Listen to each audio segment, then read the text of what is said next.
It's been a few days, and there's been a couple of updates, so I thought I'd go over what's new. All right, so got up after my last update on Tuesday morning early, and I drove from just southwest of Knoxville all the way up to, oh, where was that? It's just on the west side of Detroit. It was a place. Can't remember the name of it now. Not that it's important. Romulus. Romulus? Whatever. Anyway, I went to Romulus. Whatever. I'm not going to repeat myself. Okay. I got there by about 1, offloaded. And I was really hoping to get another job. That way I could pick up straight from there and go on. I would love nothing more than to drive early in the morning, because when I drive early in the morning, I can get where I want to go. And if I could have picked up then, I could have been waiting at my next place in the morning. But they didn't have anything for me. I called in and said, hey, before I leave this location, because I have left locations before and gotten to the truck stop only for them to say, oh, here's an order for you. So I called. Luckily, they picked up fairly quickly, and I said, hey, is there an order waiting for me? And they're like, nope, we don't have anything for you just yet. So I said, all right, I tell you what, I'm going to hang out here for a little bit, because the nearest truck stop's, about half an hour away. And so just in case, that way I can catch it before the end of the day, I'm going to hang out here for about an hour. So I did, and at 2:30 I left. And I went to I think it was a Flying J near, where was that? It was a Flying J near Detroit, but their parking lot gave you 4 hours for free, and if you're going to park overnight, it's going to be $15. No way. Especially considering that there was a Pilot and a Love's 14 miles south. That was exit 32 on 75. Shame on them. Seriously, I understand, having a lot, and I understand wanting to get, paid for it, but it's not the companies that are paying for it. It's the drivers. And if the driver has been working their tail off and they're running out of hours, then it's nice for them to be able to pull over. And a stat that I saw last month was that there's only one parking space for every 11 trucks on the road. And so there's already a lot of competition for these spots. So, I mean, it's one of the reasons why I like to get up around, midnight or 1, and I drive early. And I try to finish my day by 2 whenever I can. That way I can get into the truck stops, and it's nice and early. I understand not everybody's able to do that because of their jobs. Some people are not going to be able to. I mean, you're going to have, drop-offs you got to do at 4 or 5 in the afternoon. Then you got to find a place. I don't envy you at all. I mean, you got to go into the tightest parking spots there are. I mean, pulling out of some of these spaces in the morning is ridiculous enough, and that's pulling out going forward, because you got to go like almost all the way up to wherever, the whatever's in front of you, and then you have to cut hard. And like in the morning, I'm probably going to go out, that direction, because there's probably a good 4 feet. I'm about 2 feet over in my spot. He's about 2 feet over in the spot, so that's about 4 feet. So if I pull out, only thing I need to worry about is tail swing on this side, and it's about 4 feet over there too. So it shouldn't be that big of a deal. But so anyway, I went to the truck stop. That was the Pilot off of exit 118, or no, just 18. And I stayed there overnight. Got the last parking spot that wasn't reserved. That was nice. And let's see, got up the next morning. Well, actually, as soon as I got to the Pilot, like 20 minutes later, I ended up getting a message that said, hey, we got you a job. Pick up at Romulus. And you're going to go and...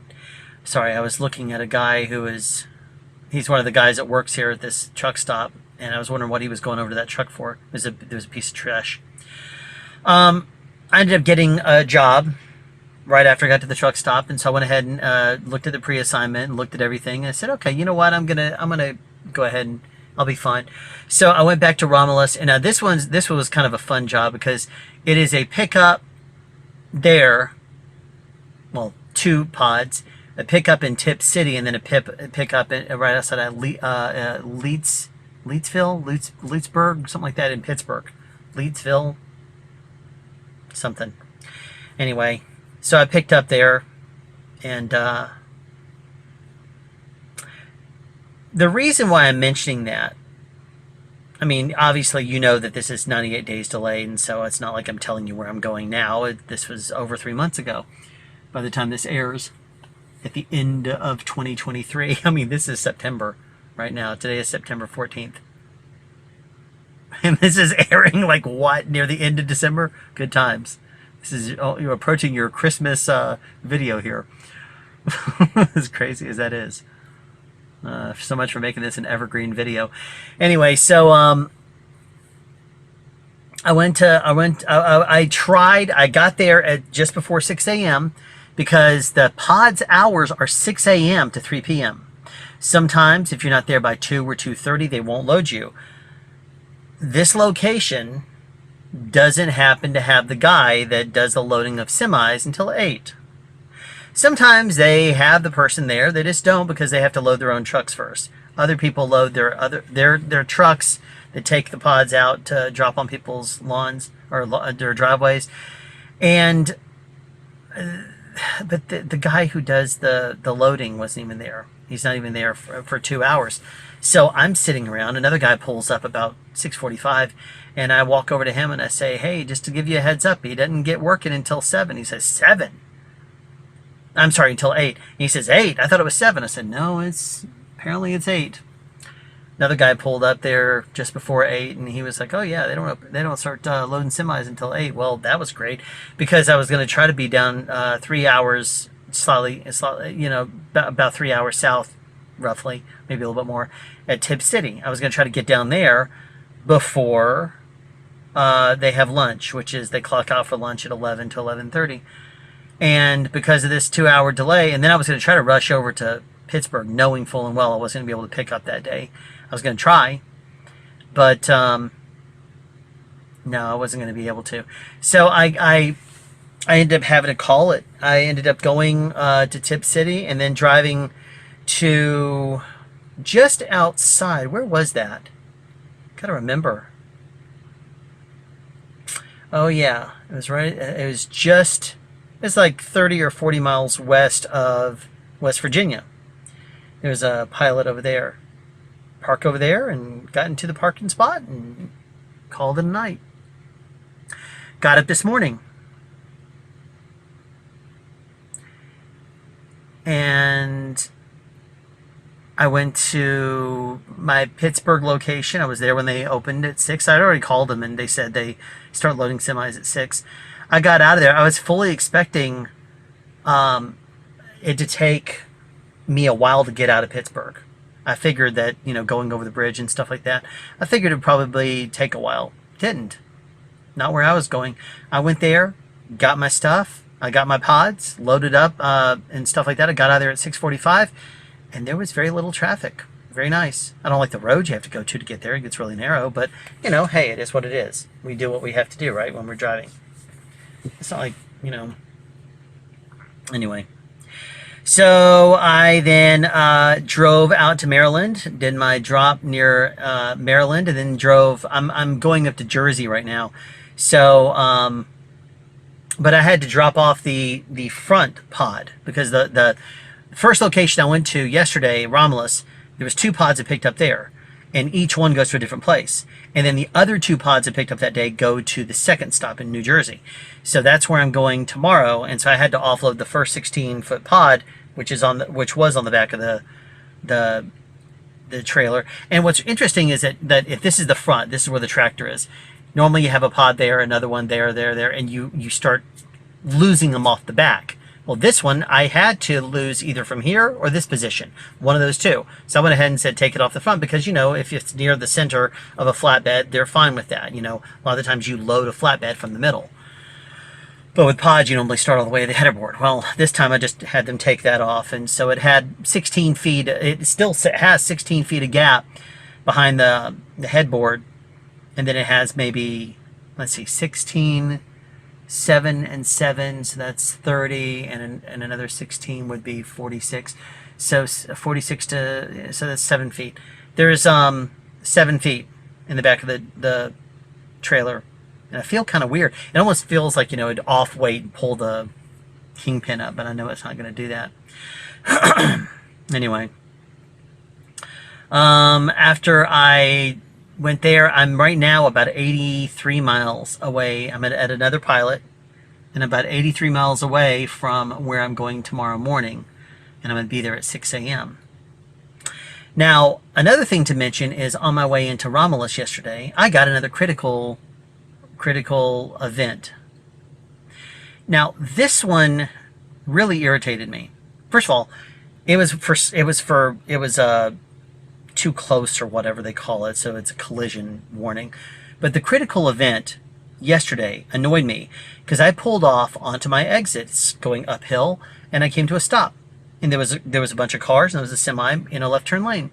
Light turns green, everybody creeps up. I'm creeping up too. And right as I took my foot off the gas and put it to the brake, I'm starting to push the brake down, and instantly it slams on the brakes and does the real quick, hepatic, I'm going to say that again, hepatic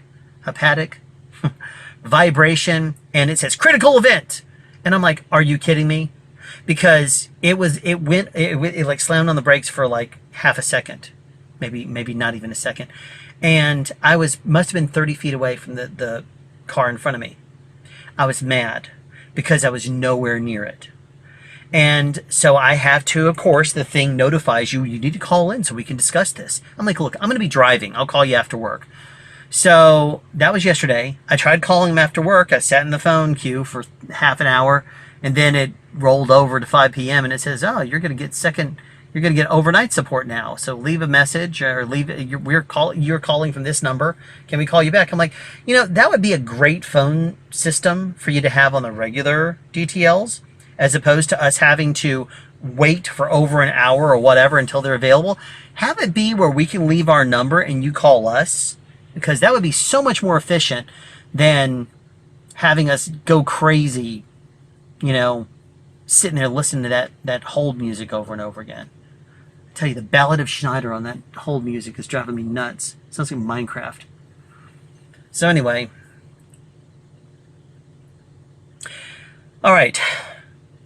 So today, when I finished my day, it was about 2. I actually got gas, fueled up, got some diesel. And then there was a bunch of spaces here, and there was the truck in front of me was just pulling out, and there was another space behind him. So I'm like, look, I can just pull straight forward and pull right into the spot. I'm like, oh, that's perfect. It's one of the advantages of ending your day in the early afternoon. You can actually, get some easier parking. Sometimes it's still kind of annoying, but sometimes it's competitive depending on where you are. But, normally it's not that big of an issue, a deal. So I called and I talked to my DTL and said, so we got to talk about this critical event. And she said that she looked in the computer, and I told her what happened. Same thing I just told you. And she said, well, I see in my system you were going 7 to 9 miles an hour. And the reason the sensor went off and put on the brakes is because you were 2.5 seconds following distance away from the car in front. I'm like, 2.5 seconds following distance when I'm 30 feet away. Must be probably even more than that. I was like, I'm driving 7 to 9 miles an hour. If I stood on the brakes, it would stop in 12, 15 feet. Because it's barely moving at that point.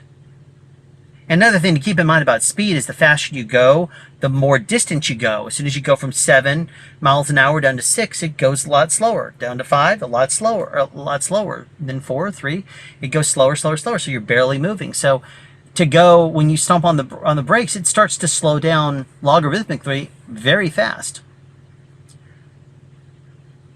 especially when you start from a slow speed. So anyway, I told her, I said, well, can you see the video? Please tell me you see the video. She says, I can't see the video. On the Freightliner Cascadias, they can pull the video and see it almost instantly. On the Internationals, which is what I'm on, International LT, they can't get the videos. There's a process they have to go through. And she said that she was able to look at it from a satellite, and she says, yeah, it does look like the car in front of you is very far away. I was like, it's probably 30 feet. So she looked at it and says, okay, I'll go ahead and clear this, because she says, I'll talk to my her OSR. I don't know what that stands for still, but she's like, I'll talk to them and see if I can figure out if they see anything. And they didn't, I guess, otherwise she would have sent me an email or called me. But that was the truck freaking out.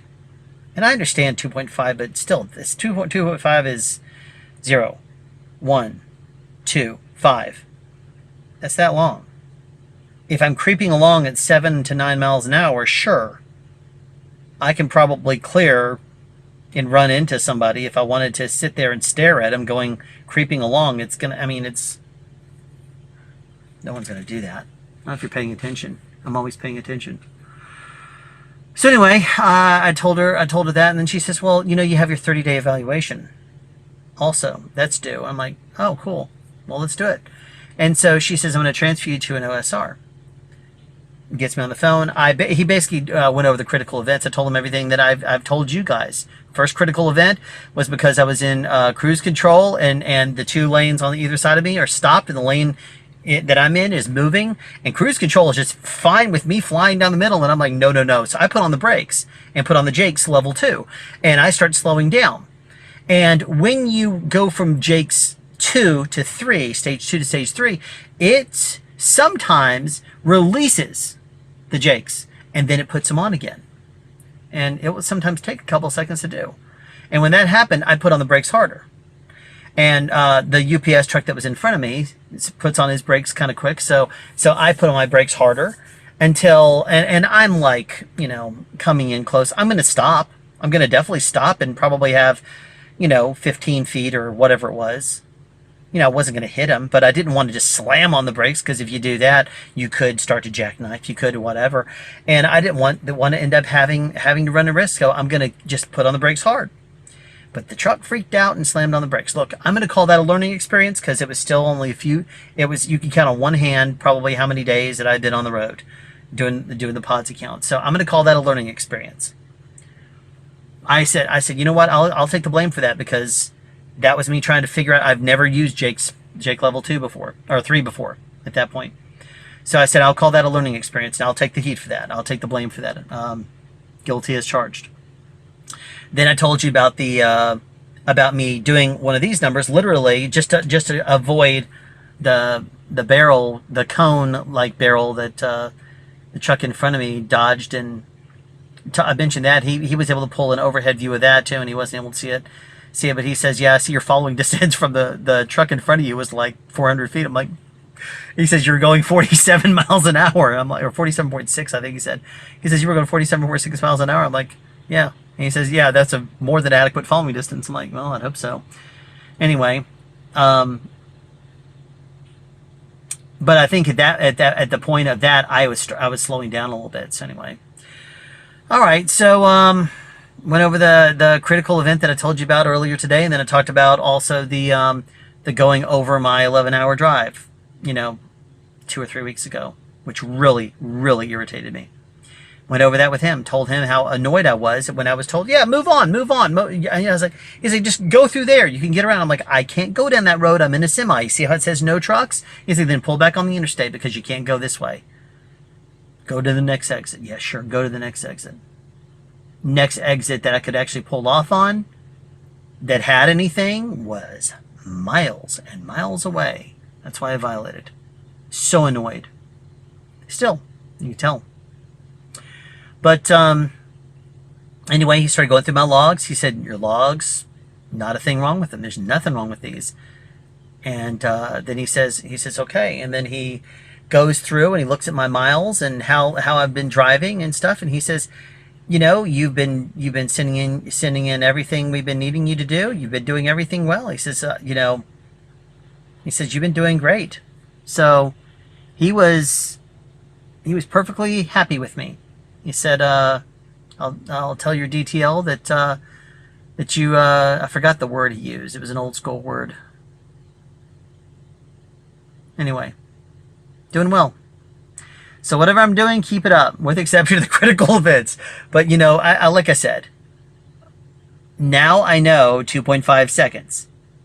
So make sure as I approach that 30 foot minimum creep, make sure I'm not going 3 or 4 miles, above that, because the truck could freak out and whatever. Anyway, every bit of what I've said on the critical events, they've been able to double check as well as they can without the video. They said they can go through a process to get the video, but they said they don't really see a point because everything I've said looks like what they can see from what they can from the overhead satellite view and from the data on the truck. They said, yeah, it looks like what you're saying. Nothing you're saying stands out as a lie or anything like that. Otherwise, they might go through the process of getting the video. But I don't want to have any more critical events. I now understand the truck. Unless I have to fling the wheel again. I mean, I'm not gonna. The biggest thing was when I flung the wheel. It was like this number. It wasn't like me turning like this. It was me doing this number just a little bit to try to go around something in the road. And there was a car back behind me in the left lane, and over there on the right, there's 2 lanes. The car was in that lane. I'm in the right lane, and then there was only like a 6 foot shoulder before a drop off, maybe even 5. And so if I turned too much that way, because I was in the right lane already. If I went too fast, too hard to the right, I could have gone over the side. And it was one of those banks, grass banks that goes down, and who knows what would have happened. I didn't want to do that, nor did I want a jackknife. So, anyway. So, all is well, as far as I can tell. They seem happy with me. All is well. Oh, another thing. While I was doing my evaluation, I get another pre-assignment. Well, at least I'm picking up in the same place. So tomorrow at 6 a.m., I'm going to be at my place in Jersey. I'm picking up from there also. And I have to drop off in... Where is it? Got to pick up... No, I got to drop off in Liverpool... And then I have to drop off in Rochester and pick up again in Rochester. So I'm dropping off. I'm picking up, I think, 3 or 4 pods. And then in New Jersey. And then I drop them off in Liverpool. And then I drop off the rest in Rochester. And then I pick up 4 pods. And then they're having me drive down to Jacksonville, Florida, St. Augustine, Florida, and Orlando, Florida. One last note here on the pods account. A fleet-wide message came out just yesterday that said you need to start sending in ETAs for your pickups as well. That was interesting to me because if I get dispatched, I'm going to go right there. I'm going to go there, and you can be pretty assured that if it's 10 a.m., and I could be there in half an hour, I could spend 10 or 15 minutes trying to put it in the app and then go. Or I could just go and be there and get it and hit the road. I prefer to do that. But Pods needs it. What I will say, as much as I like Pods, I think the app is extremely ineffective. The website you have to go through, because you have to put in a trip number, then you have to put in an order number. And you have to do that for every single thing, then you have to go down through. What I would like to see is you enter a trip number, and then it brings up a spreadsheet, and you can type in your order numbers. You can select what kind of a pickup or delivery it is, and just gives you a list. And that way you put in all your numbers on the same thing, and then once you do, you hit the CAPTCHA, and you submit it. That way everything is on one page under the same trip number. You could make it where it's a form that does that. Pods, if you're watching this, it would be far more efficient. It would really help us drivers out, as because we don't have to reinvent the wheel. We don't have to retype in the trip number, retype in the order number, and then If we are doing it for a pickup, then we have to re-enter the same numbers again for the delivery. And then we have to do the same thing for the next pod, and the same thing for the next pod, same thing for the next pod. So it'd be so much more effective to do all pickups and all deliveries on the same exact page. If you're watching, please make that work. It's just a form. You can make it work. So tomorrow, New Jersey did tell me when I called them that you can pick up at 6 a.m. So I'm going to be there at 6 a.m., get stuff, and try to get out of that New Jersey area, which requires me to go through Philadelphia. I think it's Philadelphia I have to go through Philly to get to New Jersey, where I'm going. And then I go north to Liverpool. Don't know what kind of traffic I'm going to run into, but I'm hoping to get out of Jersey with my pickups, with my drop-offs. If I can break all these cables, if I can break all these straps and toss them and stuff like that, I can have everything strapped up in 20 minutes on 3 pods.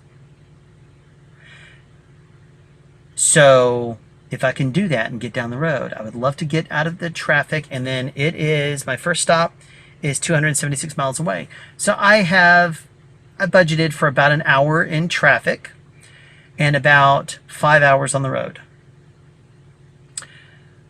Or 4 hours. No, it is 5 hours. Yeah, because I have myself arriving there at noon. So that's 6 hours. So if I can get out of there with my pods by 7, it gives me 5 hours to get there, including a little bit of traffic. Because if I hit traffic, I'm still moving slowly, but I'm still moving. And that would put me there in Liverpool, offload just 1 or 2 pods, 1 pod I think, and then drop off the rest of Rochester. And if I could pick up all my order before 3 o'clock, cool. Find myself a truck stop. I've already picked out the one I want to go to. It's a pretty big one. Just south. It's only 27 minutes away. And so hopefully that one will be available. If not, I will drive until there is one, because I'll have plenty of hours tomorrow left at that point. But that's our update as of right now. And I'm going to drive early Saturday morning, even though I can drive in the day on Saturday and probably run into no traffic, but I'm going to drive early morning just because I always like to. That way I finish my day early, and then I have to shut it down for a 34. I can drive and then drive 4 or more hours or whatever else on Sunday, but then I got to do a reset, and that's going to take until Tuesday. If I'm trying to get down to Jacksonville, what I should do is sacrifice my hours. Sacrifice the rest of the hours. Shut down tomorrow, Friday, through Saturday. Drive Sunday. You know what? I might have to do that. I might do that instead. Sacrifice the hours. But then that will cut in on my 70 hours for the following week. I don't know. I have to think about it. I'm definitely not going to drive until, 6 or 7 p.m. tomorrow, because if I do that, I might not be able to find parking. Anyway, got some things to think about. See you in the next video.